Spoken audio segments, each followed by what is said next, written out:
A husband's revenge on his wife and her lover. I'm a normal average husband who adores his wife and 2 kids. I'm a typical middle-class white guy, 180 centimeters, 80 pounds, who doesn't act like a bull but never complains either. I have a good job in sales and my family doesn't usually need anything. My wife and I have been together for 8 wonderful years. To me, she is the hottest girl on the block. At 168 centimeters tall, 57 pounds and size 3 breasts, she has a body made for lovemaking. After all these years I call her my fiancée, because I continue to feel like we are still on our honeymoon. And said that when we met it wasn't love but infatuation. She couldn't wait to hunt me down. I, on the other hand, had just gotten out of a long relationship and wanted to slow down a bit. Her idea of slowing me down was to make love to me on the first date. We compromised, and she ended up in bed with me on our second date. We got married 6 months later and got used to the routine of working, studying, and once again working to make ends meet. And was a first-year teacher and made a lot of money, so I worked 2 part-time jobs while finishing college. A year later I got my degree and got a pretty decent job. Money wasn't falling out of the sky, but we were doing well. After our 2 children were born, I was on top of the world. I thought it couldn't get any better, and that's when I first noticed a change in our relationship. A small change, but a change nonetheless. When you are constantly with someone together day in and day out, you sometimes don't notice small changes. They kind of sneak up on you and happen when you're not looking at them. Our love life has been fantastic over the years, but lately it has started to wane little by little. It was as if and had begun to lose interest in sex, if that was even possible. Who could get tired of sex, I thought. My wife could turn me on with just a look, and I was always ready for her to take me to bed. Even though she was a few years older, her body still looked great. And was a real screamer when we made love. So I knew she wouldn't make any noise when we had guests staying over, or if the kids were still awake. I made it my goal in life to be confident with whomever I was with. My partner should be the first to experience pleasure. The trick was to take your time and focus on what you were doing. After I undressed a girl, I would start with small kisses on the lips, ears, and base of the neck. Since my wife was a teacher, I knew that every semester at her job there was an open house and everything that went along with it. But lately, for some reason, there were more days like this than usual. And said that because of these events she had to do this or that, and each time she came home 2 or 3 hours late. When she came back I'd ask her how it went, and I'd get the same general answer. You know, it's school stuff. They never change. I even offered to drive her to school and pick her up when it was over. And snapped back that I needed to watch our kids during that time, and if I took them with me they'd go to bed too late, and so on and so forth. On Tuesday night, and announced that she would have to meet with several teachers after dinner on Wednesday, and discuss the new testing data. No problem, dear. I'll take care of the kids and make sure they get to bed on time. With a wink to, and I suggested, maybe we can relax when you get home. I realized from the look on my wife's face that I certainly shouldn't get my hopes up.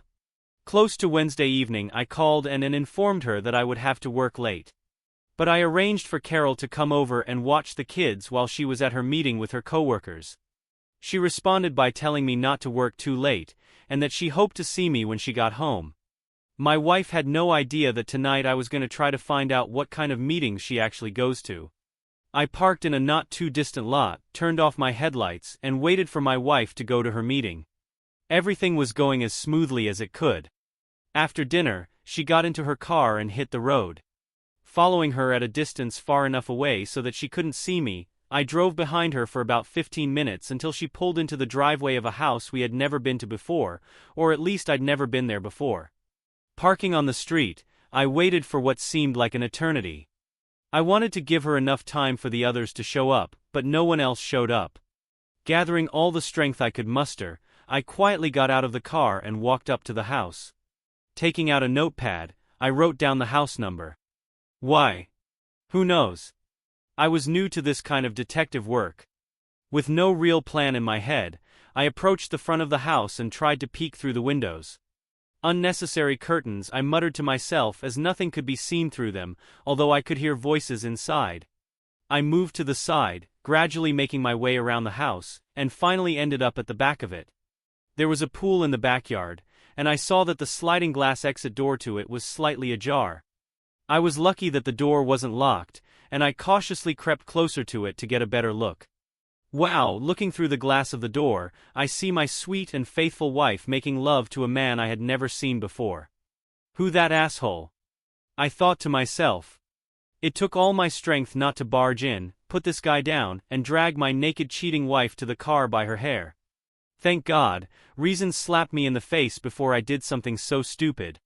The dude was 6 feet tall and must have weighed at least 110 pounds. He would have sprawled me on the floor in a heartbeat, and then what would I even accomplish? At that moment, I realized that my marriage was broken, and all I had was the raging anger inside. I don't know which one of them I hated the most, watching them ruin my life. All I could do now was find a way to make them pay dearly for what they had done to me. I looked up again. After looking around and making sure no one could see me, I moved close to the open doors. It would be really stupid to get caught right now, I thought. Looking around once more, I looked at the pool and the dark backyard. When I looked closer, I was struck by the children's toys lying around. The bastard was married too. He and my wife were destroying not one family but two. Everything these two were doing was getting on my nerves now. It went on like this until and screamed, "I love you, Nick." Now I had a lover's name.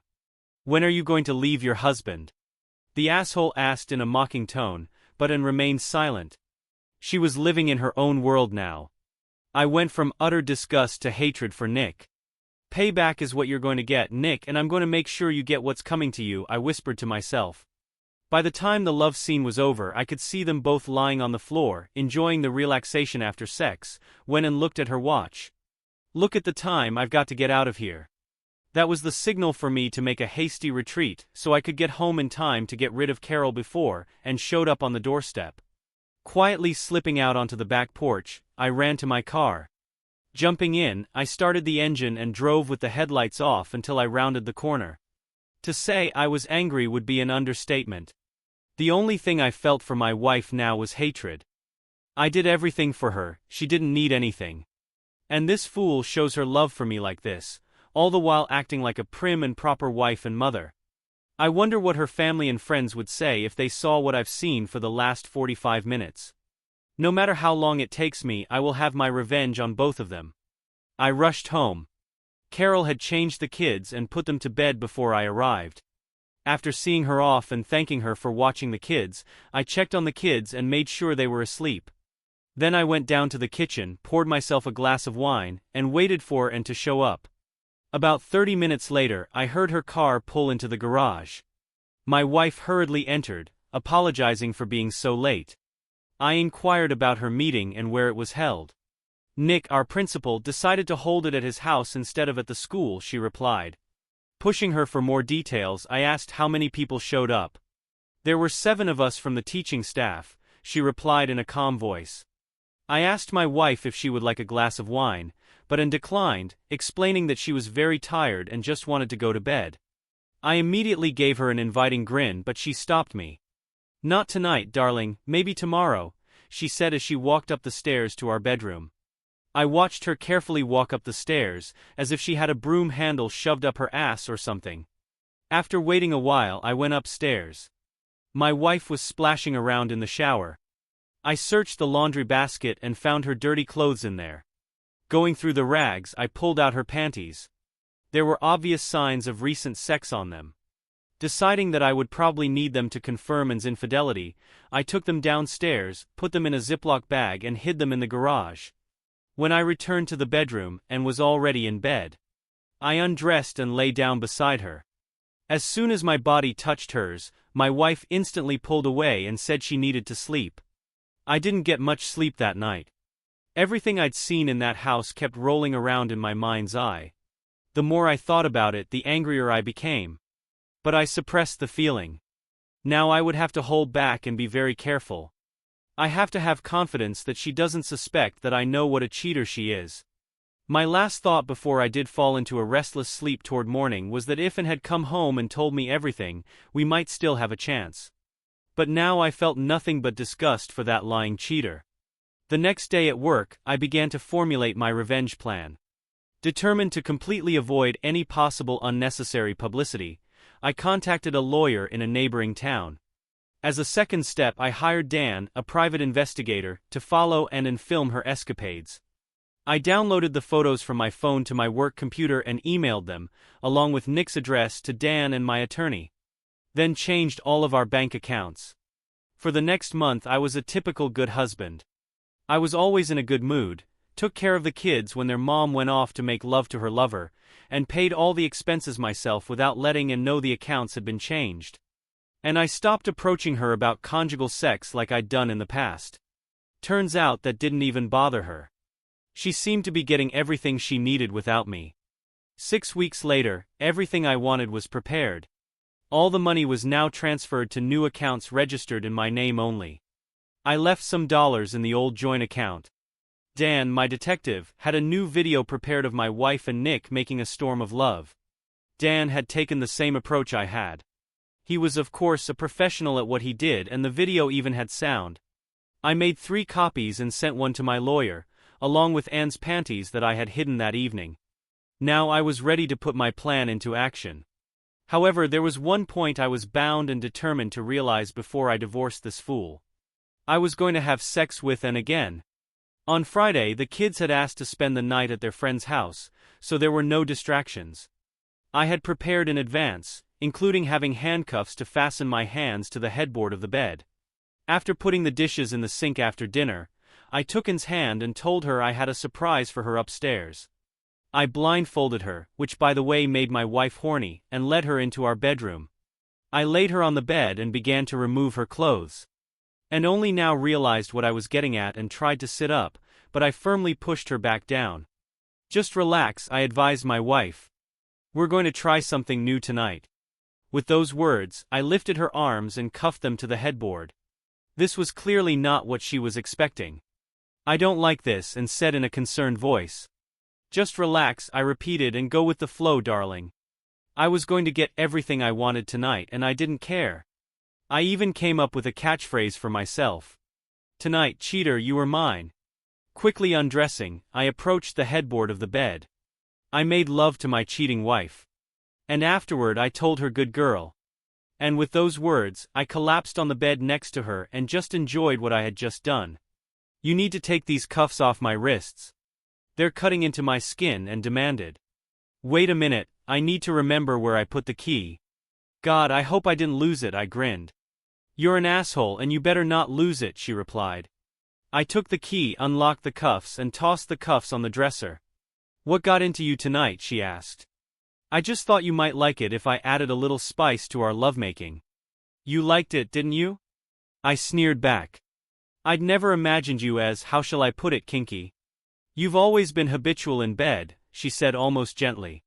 Well, and you just never gave me the opportunity to experiment in bed.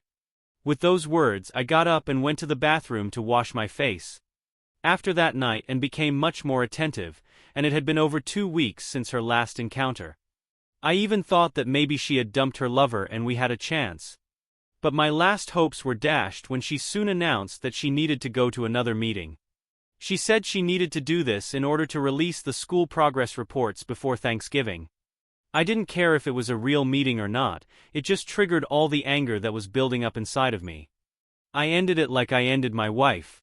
The next day I went to work and checked my schedule for the rest of the year.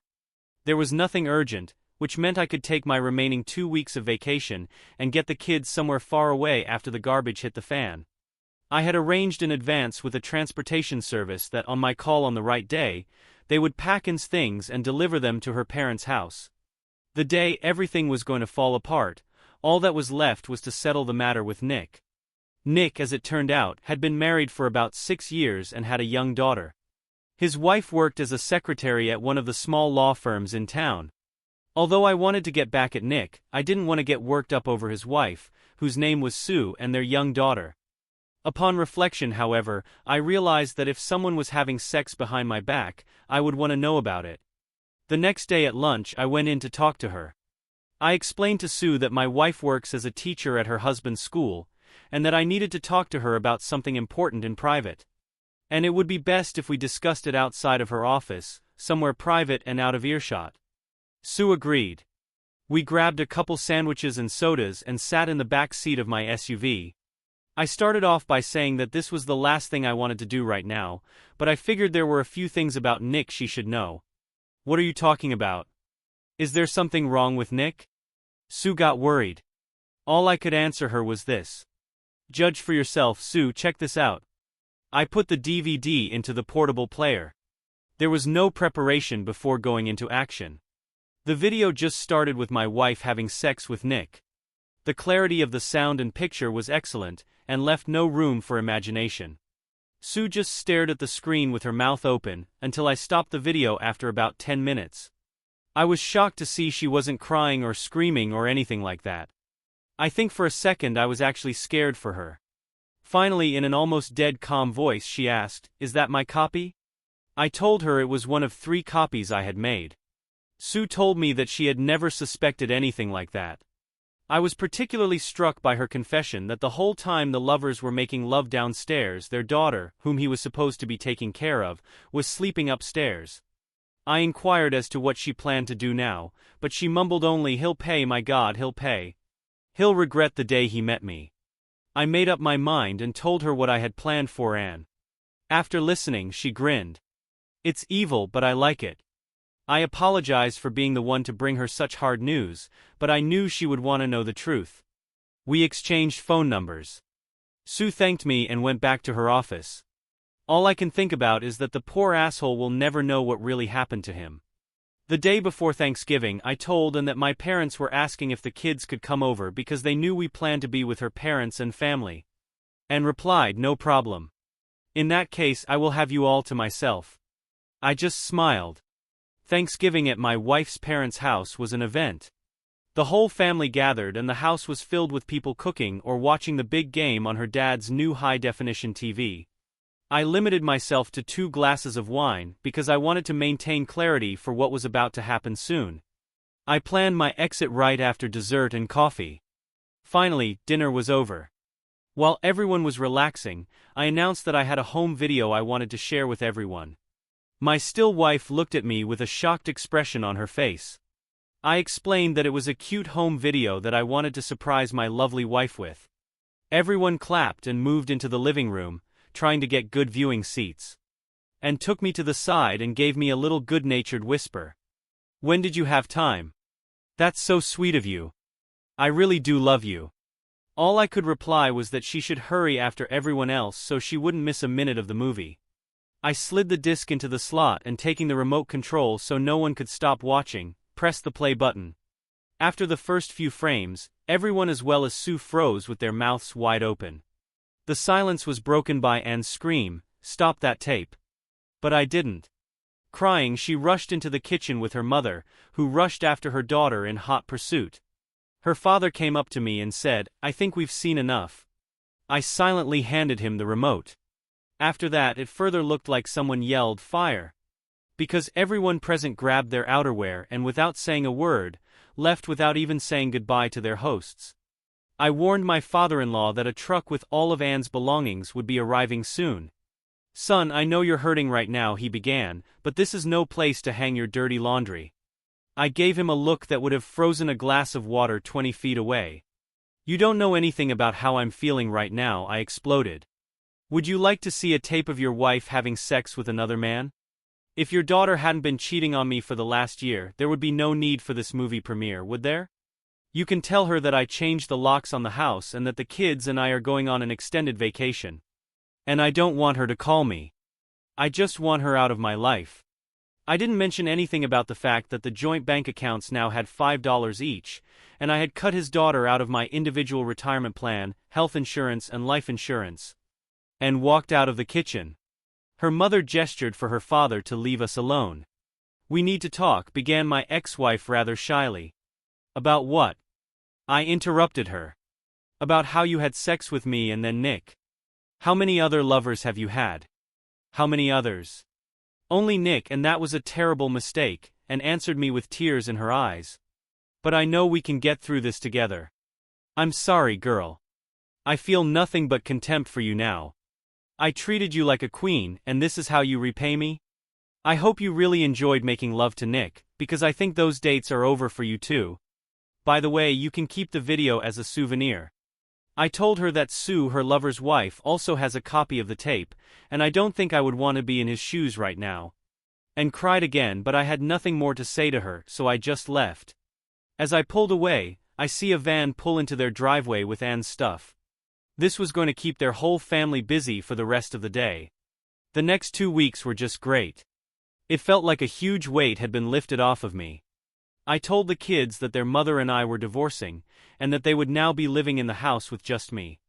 I informed them that they could see their mother, but not as often. I don't know if it was because it was a vacation where we were having fun, or if the kids just hadn't fully grasped the change that had happened, but they seemed to be just fine. As for Nick, he had some major bad luck. Sue got a court order against him and effectively locked him out of his own home. She dumped his clothes on the front lawn and then turned on the sprinklers. Unlike her, I at least packed Anne's things. Sue also sent a copy of the tape to the local school board, complaining that parents don't understand how they could hire a dishonest asshole to oversee their children's education. Nick and Anne were quietly fired 2 weeks later.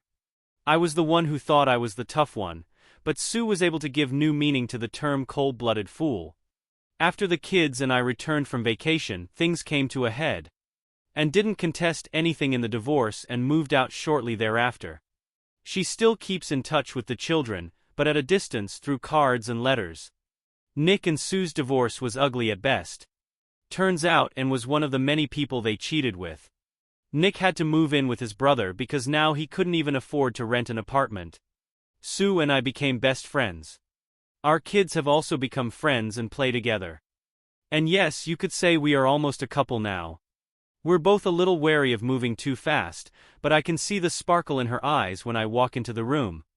I don't think it'll be too long before I find out what kind of wife Nick gave up. The end. Subscribe to my channel. Thank you.